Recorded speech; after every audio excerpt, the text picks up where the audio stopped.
Hi friends, today we see last topic from airport design, that is airport zones. There are three airport zones. First is approach zone, second is clear zone, and third is turning zone. We discuss one by one. First of all, we see approach zone. During landing, the glide path of an aircraft varies from a steep to flat slope, but during takeoff, the rate of climb of aircraft is limited by its wing loading and engine power. As such, wide clearance area known as approach zones. Approach zones are required on either side of runway along the direction of landing and takeoff of aircraft. Over the area, the aircraft can safely gain or lose altitude. The whole of this area has to be kept free of obstruction, and as such, zoning laws are implemented in this area. The plan of approach zone is the same as that of the approach surface. The only difference between two is that while approach surface is an imaginary surface, the approach area indicates the actual ground area. Then clear zone, the innermost portion of approach zone, which is the most critical portion from obstruction viewpoint, is known as clear zone. The purchase of this land in this zone is recommended for the effective implementation of zoning laws. It is not necessary to grade this area, but all obstructions are removed. Naturally, a level area is preferred but is not essential. Fence, ditches, and other minor obstacles are permitted in this zone. In figure, we see clear zone on approach zone. The dimension of runway of clear zones according to type of runway. First is instrumental runway, in which the width W1 is 300 meter, W2 is 525 meter, and total length is 750 meter. And second is non-instrumental runway, in which for large airport the width W1 is 150 meter, W2 270 meter, and length is 600 meter. And for non-instrumental runway for small airport, W1 is 75 meter, W2 is 135 meters, and L is 300 meter. Like, all the dimensions are shown in the table. Then turning zone. The turning zone is the area of airport other than the approach area, and it is intended for turning operations of the aircraft in case of emergencies like failure of engine or trouble in smooth working of aircraft experience at the start of the takeoff.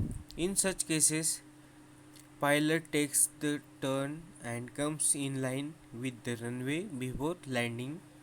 Thus, the aircraft operates at a considerably low height in the turning zone, and it therefore becomes absolutely necessary to ascertain the fact that the area of turning is free from any obstruction. Any object located within a distance of 4.5 km from airport reference point is considered as an obstruction if its height exceed 51 meter above the ground or the established airport elevation, whichever is more.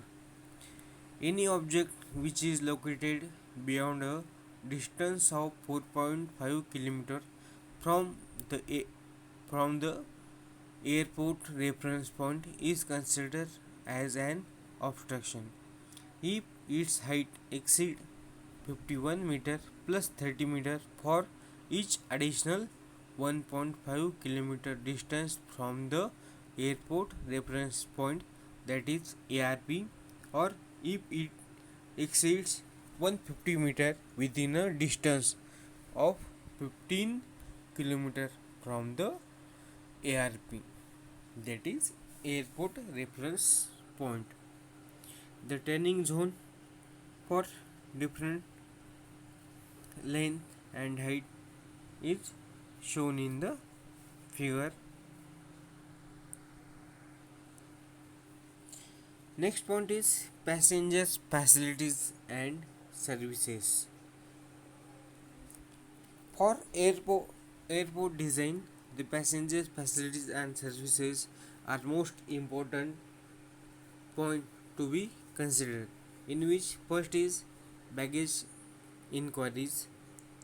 Baggage allowances are determined by airlines and will depend on a variety of factors such as fare paid and aircraft type. So be sure to check baggage allowance information well in advance of setting up to airport.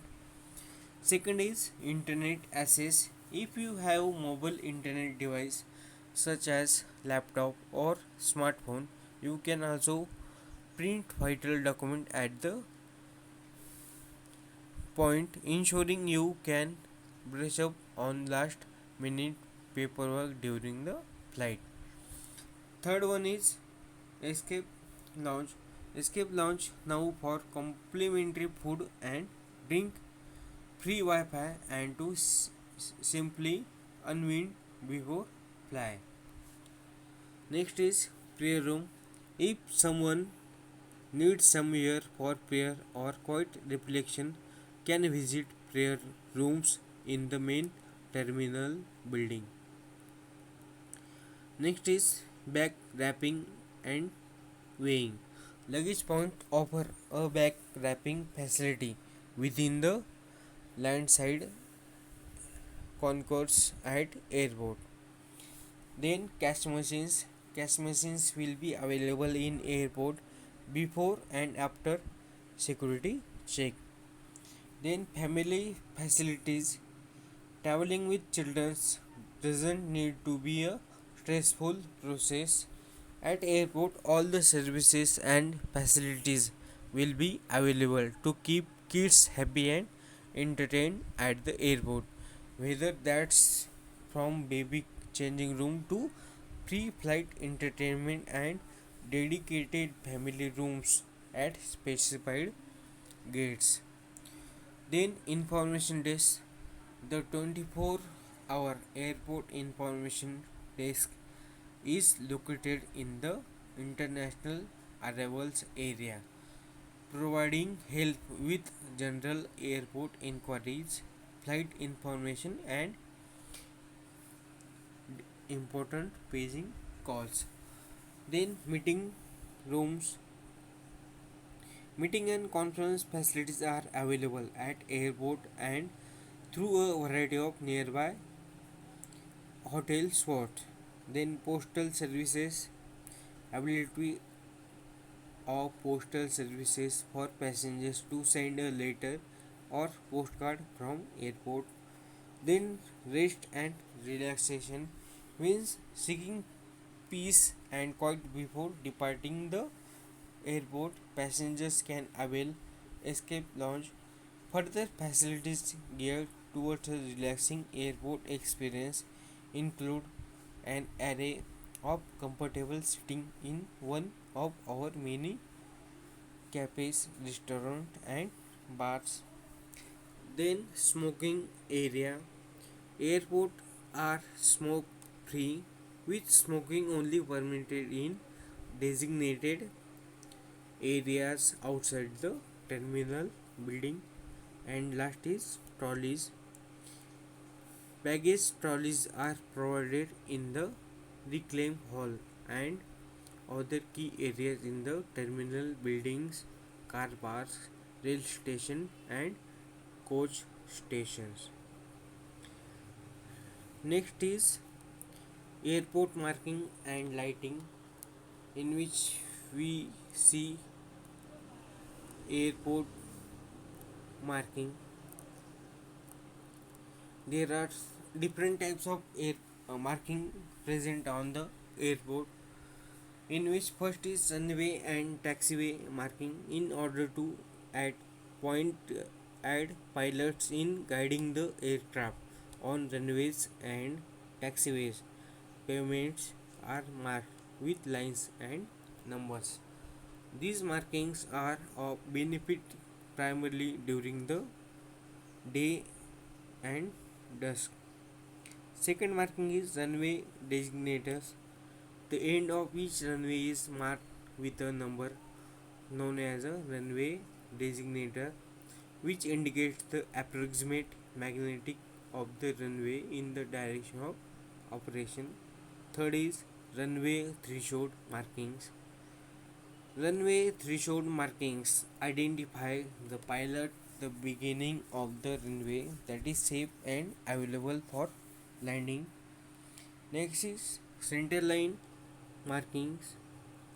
Runway centerline markings are white located on the center line of the runway and consist of a line of uniformly spaced strips and gaps.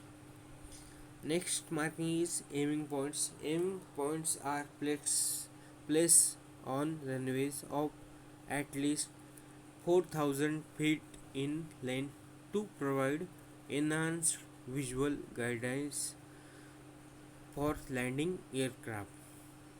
Then touchdown zone markings. Runway touchdown zone markings are white and consist of groups of 1, 2 and 3 rectangular bars symmetrically arranged in pairs about the runway center line.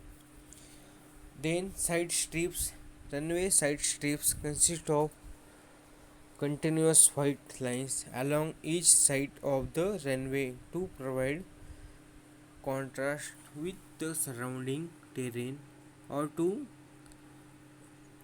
the edges of the full strength pavement. Then blast pad markings. In order to prevent erosion of soil, many airports provide a paved blast pad adjacent to the runway end. Then center line and edge margins. The center line of the taxiway is marked with a single continuous 6 yellow lines. Then taxiway hold markings. For taxiway interaction where there is an operational need to hold aircraft, a dashed yellow holding lines is placed perpendicular to and across the center line of both taxiways. And last marking is close runway and taxiway markings. When runways or taxiways are permanently or temporarily close to aircraft, yellow crosses are placed on these traffic ways. These are the different marking available on airport. Last point is airport lighting. Airport lighting,